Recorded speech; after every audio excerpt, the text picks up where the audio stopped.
SID 1905074. Case study, amateur boxer, 21 years old, ulnar ligament sprain, grade 2. So information about the injury. So first things first, we're looking at the ulnar ligament. This is the ulnar collateral ligament, which is grade 2 sprain. It'll also affect the flexor carpi ulnaris muscles and the extensor carpi ulnaris muscles. Grade 2 sprain, that means it can be between 5% to 95% tear, and this was caused through actions such as punching, so a lot of force going into the ulnar collateral ligament, and a lot of times when boxers are fatigued, they'll start to punch inwards, so that there'll be some radial deviation in there, leaving the ulnar exposed. Grade 2 sprain can usually mean that a boxer is out for around 2 to 3 months worth of recovery. So the actions that can happen at the wrist, we've got wrist flexion, so bringing it up to the forearm muscles towards us when the hand is supinated. We've got wrist extension, where the hand's pronated, bringing it up towards us. We've got ulnar deviation, which is towards our pinky finger, and we've got radial deviation, which is towards our thumb. So looking at the causes of the injury, we can have either an impact injury, trauma, it can also be micro-trauma or overstretch for the injury that could have caused the ulnar collateral ligament to be. Some symptoms that the client might feel during a ligament sprain could be so pain, swelling, tenderness or warmth, bruising, reduced motion and weakness within and around the area. So moving on to the early stage of rehab. This is going to be looking at acute management, so we're going to be focusing on pain relief, range of motion and inflammatory control. This stage usually takes up to a week after the injury.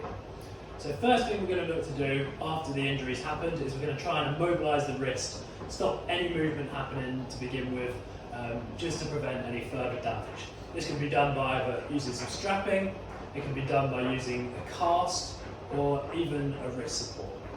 So the way that you strap up a wrist is you start around the wrist, about where a watch would be, so around my watch. You'd go around a couple times, you'd go around the back of your hand, and in between the thumb and the fingers, you'd go a couple times around there, and then underneath the thumb to provide that support.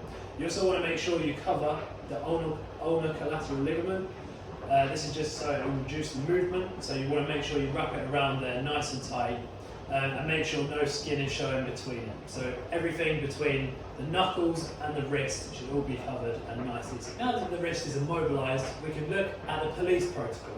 This stands for protection, optimal loading, ice, compression and elevation. So starting off with protection, that's going to be looking at the immobilisation we've been doing, protecting the wrist from further harm or damage. Next, optimal loading. This is going to be where we start to include the passive movements. This is going to drain the synovial fluid and it's going to help reduce that swelling. Moving on to ice, that's going to help reduce the temperature of the injury. It's going to reduce the swelling and it's going to help with the pain as well. Next is compression. Compression, what we're going to do is using either strapping or other compressive elements. We can use this with ice as well, and we're going to compress it just to reduce the swelling and the bruising. So with the ice, you can use that for about up to 20 minutes, 2 or 3 times a day. Elevation, this means you're keeping the affected area above the heart. This is going to help drain the synovial fluid again, and it's going to help reduce any swelling or bruising. Now we're moving on to passive exercises. Passive exercises are moving the joint, moving the injured area within a pain-free range to reduce synovial fluid build-up, to maintain mobility and flexibility of the muscles and joints, and we're going to look to do 2 to 3 sets of 20 to 30 seconds. How to do passive movements? What we'd usually do is we'd have either a physio or a rehab specialist just to help out with the exercise, but what we do is we basically help them move it within pain-free range. So if we're going into wrist flexion, we help them flex into a pain-free range. You want to be asking the client constantly how they're feeling and if there's any pain. If there is pain present, then you don't have to force it. You just want to be working in the pain-free range. And you're going to do this for the movements in wrist flexion, wrist extension, radial deviation, moving towards the thumb, and ulnar deviation, moving towards the pinky finger. And yeah, you're going to be helping them move in and out of that pain-free range for both.